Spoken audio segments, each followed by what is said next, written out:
The LinkedIn Podcast Network is sponsored by TIAA. TIAA makes you a retirement promise, a promise of a guaranteed retirement paycheck for life. Learn more at TIAA.org/promises pay off. LinkedIn presents.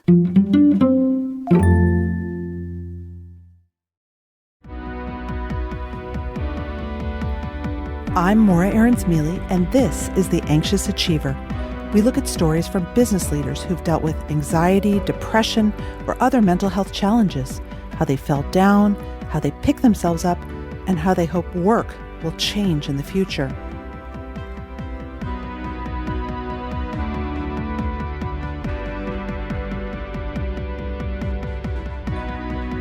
If I told you your anxiety was a gift, would you laugh in my face?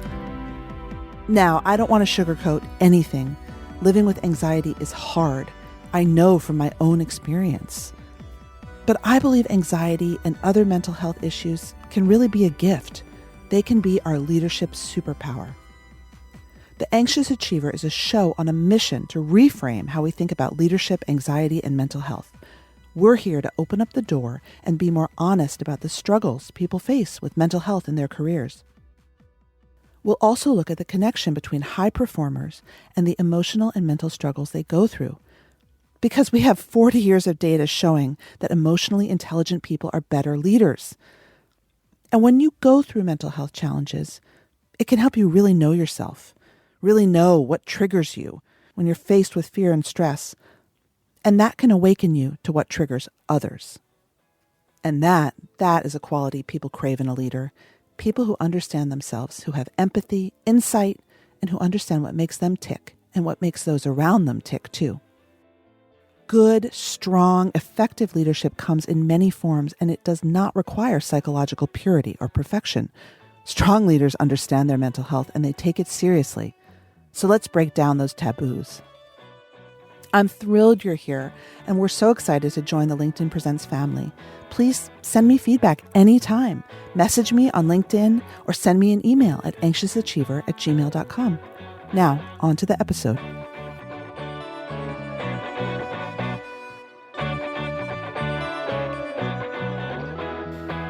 It's not easy to come out about mental illness in the work world, and it can be even harder when you're in charge of a company. Gillian Stein was born into a business family, but she didn't think she would necessarily enter into it. She also grew up with a father with mental illness, but she didn't know it. The family hid it from her for most of her young life. She found out about her father's struggles right about the time when she was in college and realized she too had a diagnosable mental illness, bipolar disorder. Today, Stein runs Henry's, the largest specialty photo retailer in Canada. It's a fourth-generation family business, and they've been around for over 100 years. I spoke with her about the stress of running a business and why she decided to go public with her diagnosis as a business leader. Quick warning before we begin, we do briefly touch on the topic of suicide in this episode. I have to ask you, what's it been like running a brick-and-mortar store during the pandemic? I think there's things I'd rather be doing, I guess I could say. It's been a challenge. I think we've fared as well as anybody could, but the strength of our business is really in the service that we provide. And so that's very much a hands-on, face-to-face experience. And it's also about like being able to come in and touch the product. Yeah. And so when you literally can't have customers come in your store, that causes a lot of challenges. I would imagine. I'm so curious because, I guess I'm a creator, right? I'm recording in my closet. I'm not using any audio. I'm not using any video equipment.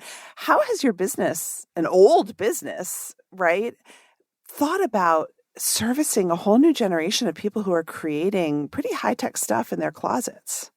Well, so that's where I get excited. Yeah. So our business was really founded on that very traditional photo enthusiast. So you can, really picture whether it's a birder or portrait, photography. My husband. And which are wonderful, right? I think it's fabulous. But obviously over the years, the industry has changed. And so while a lot of people in our space would see the smartphone, or as others call it, the camera phone, as disrupting the industry and being a negative, I actually see it as a positive. And for our business, for Henry's, we see it as a great opportunity because there's now more people who are creating content than ever before. That's cool. Well, let's dive in because cameras are not really the reason I'm having you on the show. You are a CEO. We've established your business and you have bipolar disorder. How does that play out every day? Does it play out every day, or is it more a thing that you think about monthly, yearly, less? It's a good question. When I was young, it was something that I would have thought about daily. And I was actually just talking with someone the other day about how I'm at a point in my life where it isn't.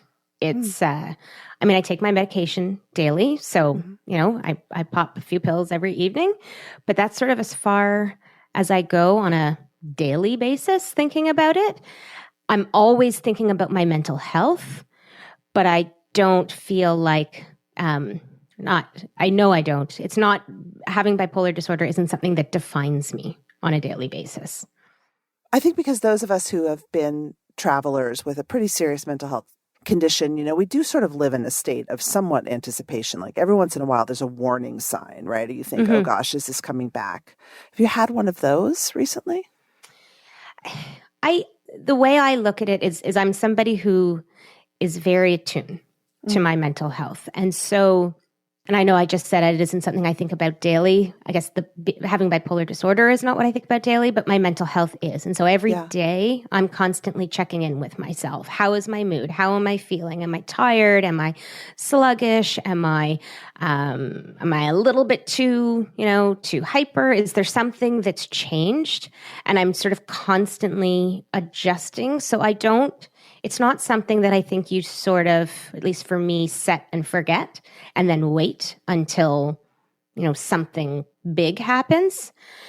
It's this constant tuning. Yeah. So I can't, obviously with like the pandemic, I can say, that's been hard. And there's definitely been sort of periods of, lots of people have talked about languishing and no question that that's been a struggle. Mm-hmm. But again, no sort of, oh no, this is coming. What's going to happen next? Because I'm much more proactive than that. That's really remarkable because stress, of course, can trigger episodes, right? And I would imagine it's been very stressful running a business during the past 2 years. It has, which is why though, then so self-care is something that as I'm going through this, for the last 2 years, focusing on how do I make sure I'm managing my stress levels has been the top priority for me. Yeah. What made you want to sort of come out and talk about this? What was the impetus? So a few things. The sort of the trigger, I guess, was, and this was a few years ago. So, it's taken me a few years from when I said that I wanted to start to be more public about the challenges that I have to actually doing it. Mm-hmm. And so I'd say this was probably about 3 years ago, where I was at a funeral. I knew the husband well, and his wife had died by suicide. And they had 2 children who were in their late teens, early 20s, just getting to that period where they're, launching, right? Mm-hmm. And a time where I can only, when I think back to being that age, how important it was to have my mother. And at the funeral, they never talked about how she died. The kids couldn't talk about, I don't even know what they know. I don't know if they knew how she died. But they definitely couldn't talk about it publicly. And I just remember sitting there thinking, how are these kids going to grieve? How are they going to overcome this? They are probably thinking that they're partially responsible for it. And sitting there realizing that, something we think that, we think the stigma, we think we're getting better. Yeah. Or we are getting better, but clearly we're not good enough at eliminating that stigma. And I just felt like I'm part of the problem. If I don't speak up and if I don't speak about my story, then I'm perpetuating the stigma. And I just felt like it was time for me to say, no, you can be successful. You can be happy with different mental health challenges with mental illness, but you need to be able to talk about it so that then you can go and get help and support. And then in terms of, that was about 3 years ago. And then it's sort of coming to, I guess it was about a month ago where I made it very public. Mm-hmm. I guess it felt right for me. Part of it is I needed to be in a space where I could handle it. And that definitely didn't feel right to do in the middle of the pandemic, for sure, mm-hmm. as I was going through my own challenges. But I think our community needs it. I definitely know that our employees, need it, and everybody's struggling wherever I go. Mental health is such a huge challenge that we're all struggling with coming through this pandemic, that we have to talk about it, and we can't.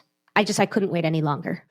I'm curious. This is kind of a logistics question, but when you're the CEO of a big company and you're not Elon Musk, who I guess just tweets whatever the hell he wants, but you can't just be like, la, la, la, I'm bipolar and leave it. Was there a strategy? Did you have to talk to your family, to your board? How did you approach it logistically? Yeah, that's a good question. And it's true. You can't. And that's probably part of the reason why people don't just speak about it. For me, I'm very lucky that it's a private business that I run, mm-hmm. and it is my family. And so I have the support of my family, which is also the board. But we did talk about what are the risks, right? What would happen to some of our, partner relationships? What would happen with our banking relationship, right? Because the concern is always that you're really, at the end of the day, it's, can you be trusted?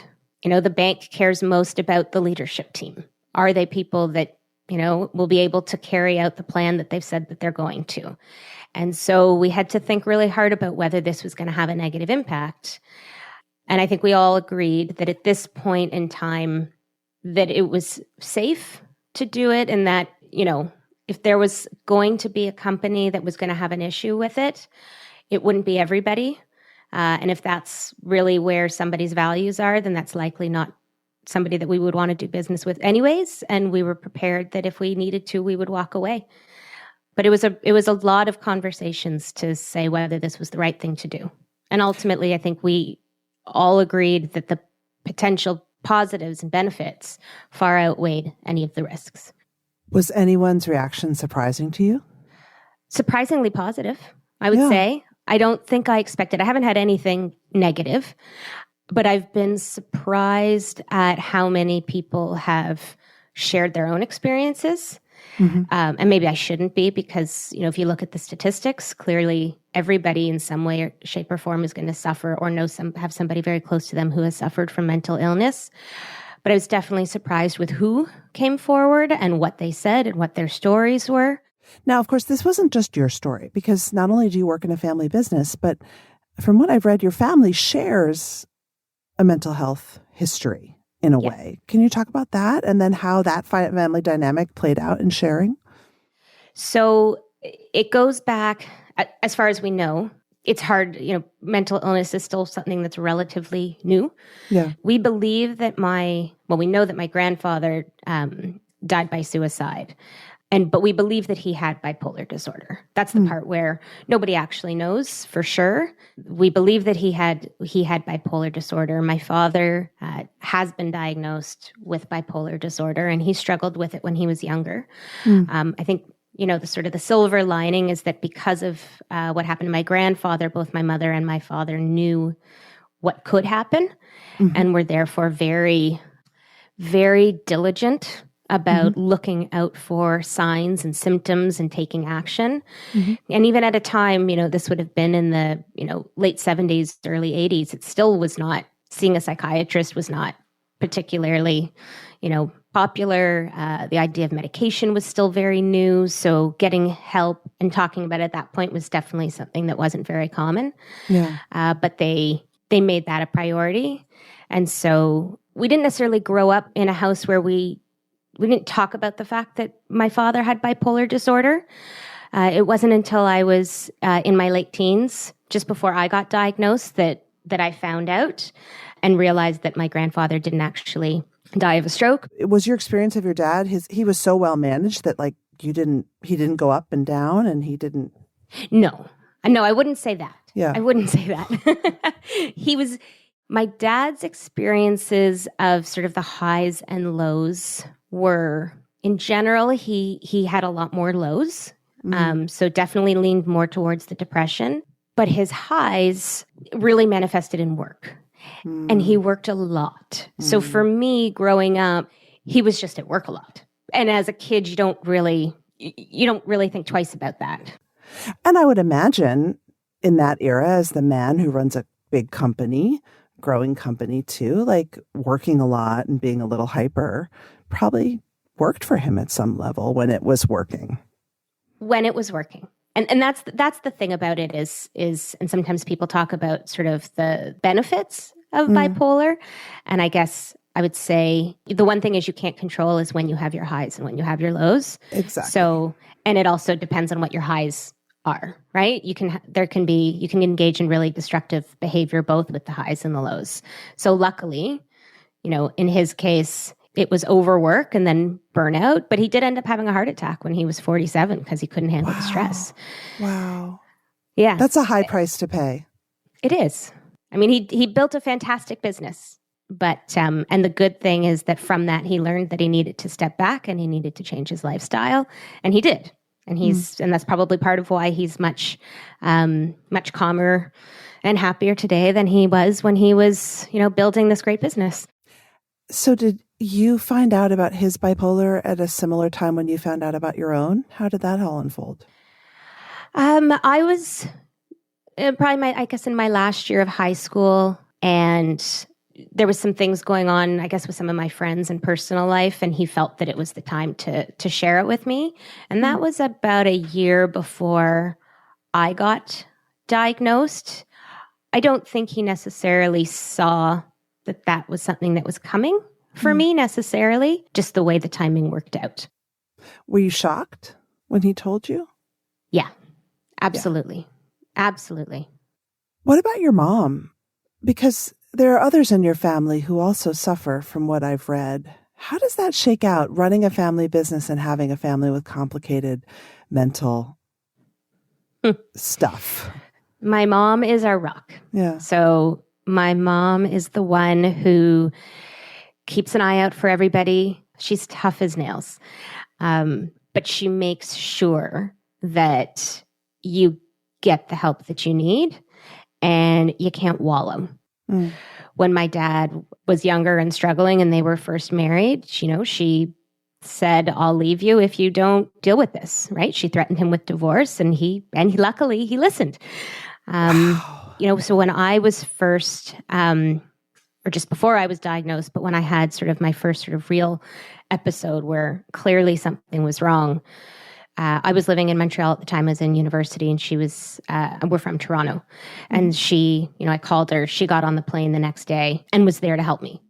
What happened? Yeah. So I was, I still don't know why I was there, but I was at the airport in Montreal. I to this day, if I was supposed to be picking somebody up and I didn't pick you up, I apologize. But I was at the Montreal airport. And for some reason, I was convinced that I was actually at the airport in Phoenix, Arizona. And I was actually, in reality, planning a trip to Arizona.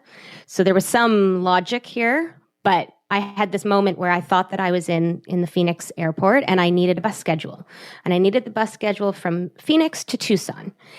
And so while I'm standing in the Montreal airport and I'm asking them at the information desk, for the bus schedule to Tucson, and they're looking at me like I have three heads.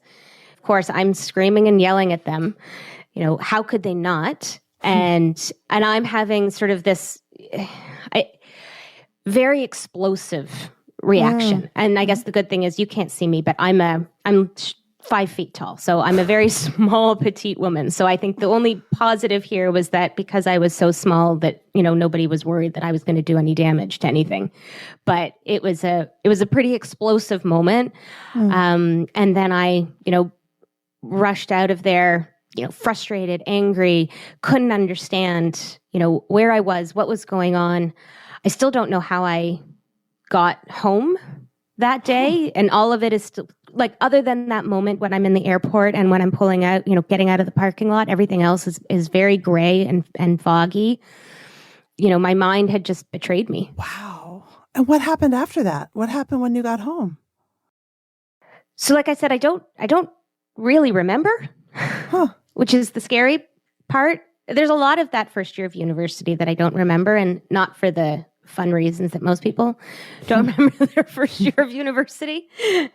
Part of it, I guess, is I'm very good at compartmentalizing, and if I something, I don't want to remember something, I'm really good at forgetting it.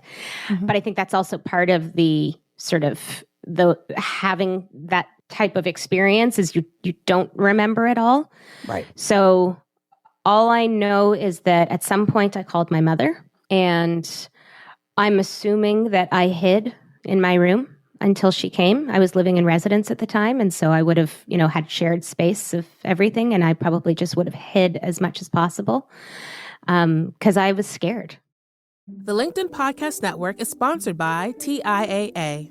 In the last 100 years, we've seen financial markets swing, new currencies come and go, decades of savings lost in days, all showing that a retirement plan without a guarantee, quite simply, isn't enough. So more than a retirement plan, TIAA makes you a retirement promise. A promise of a guaranteed retirement paycheck for life.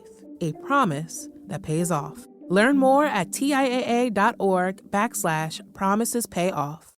Can I just ask a little bit? I mean, it sounds like you've been remarkably sort of well managed, but do you think you tend more towards the manic than the depressive, unlike your dad, or? Probably. I think it's easier for me to go low than it is for me to go high. To be honest, I don't know what I would be like if I wasn't medicated. That's the part that's the unknown. Yeah. Right? It's been so long. Are you ever curious? Very curious. Very curious.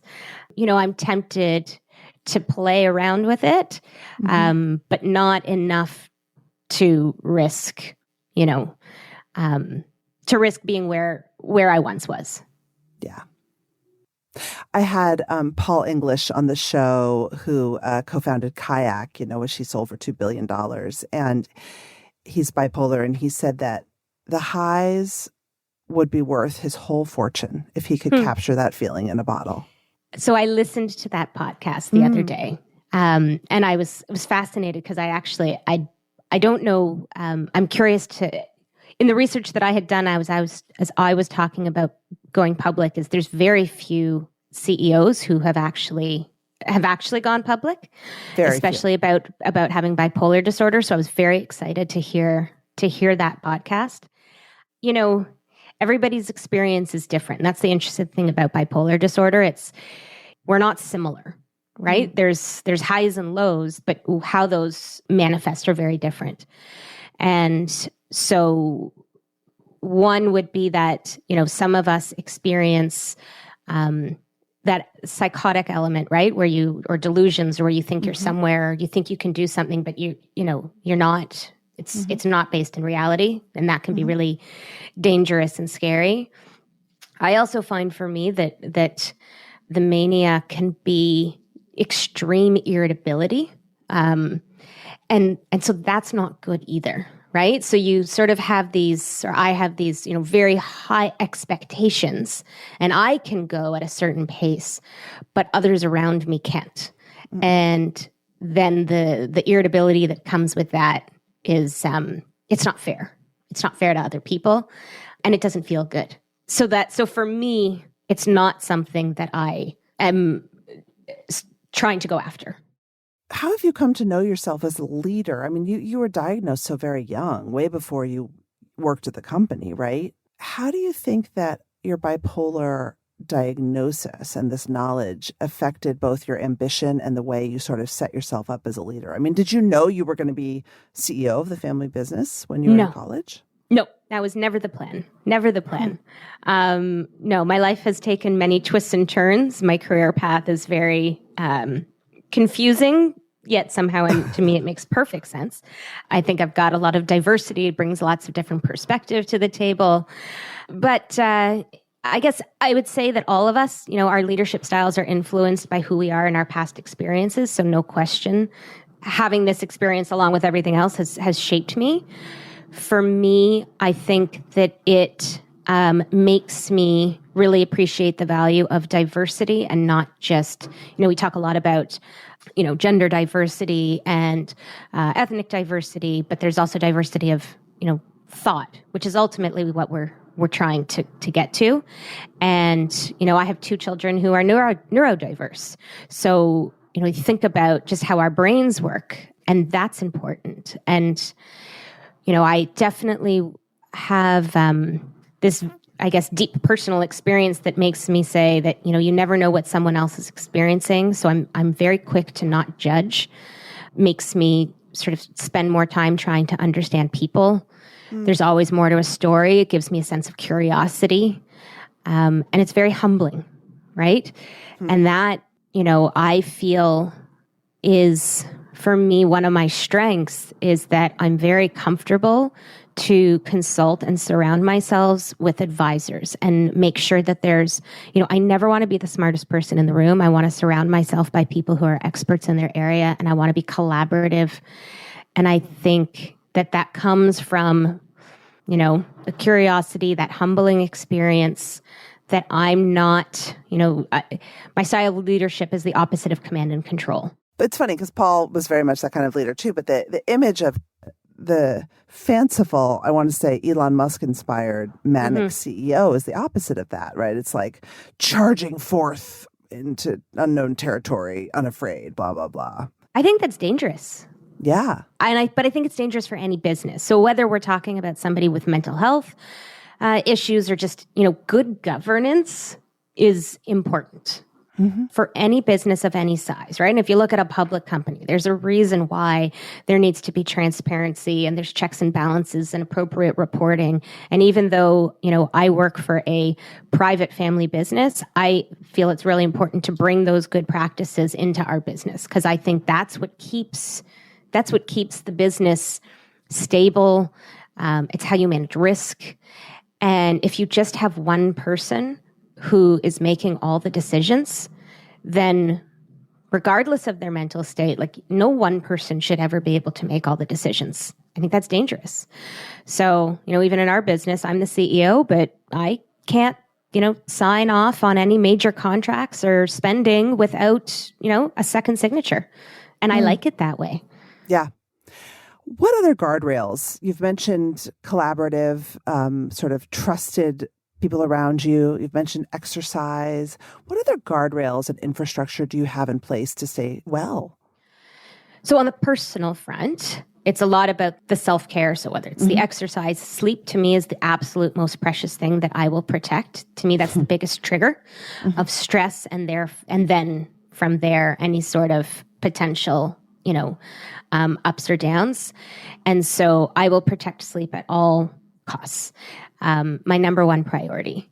I'm very open with my immediate family. My husband is somebody that I've said from day one, it's like, you have at any point, if you see something that doesn't seem right, if you see a change in my behavior, I need you to call it out if I don't notice it myself and help me advocate. So that's really important. And again, I've been very deliberate about the network that I build around myself.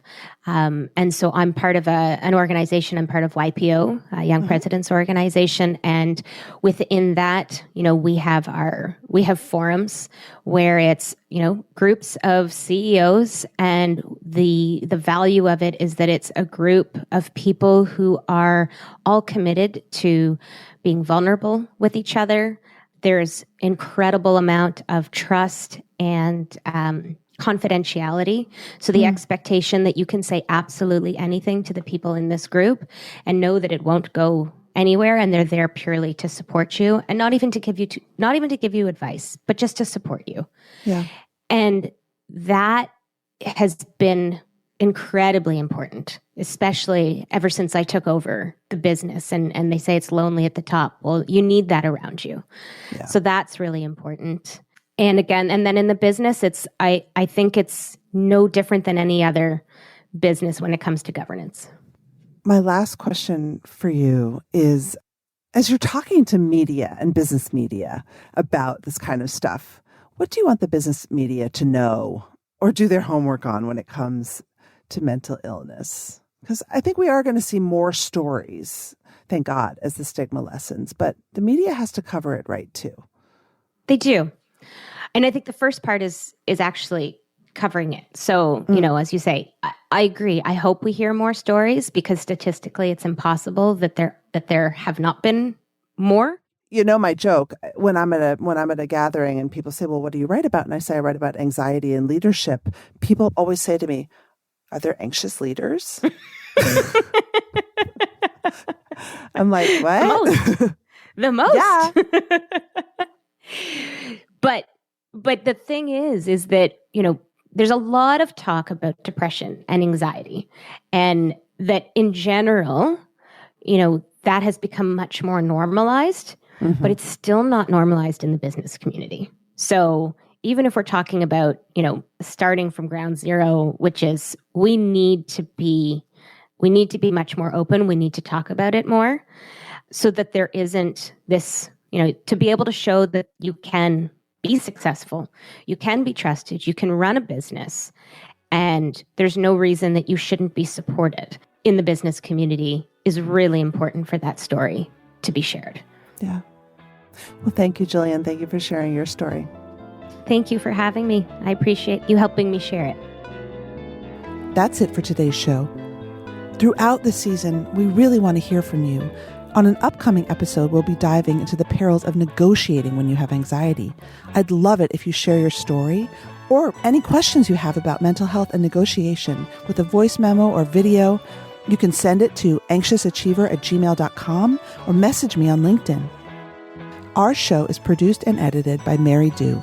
Our assistant producer and sound engineer is Nick Krinko. Many thanks to the LinkedIn Presents family and to all of our guests for sharing their stories.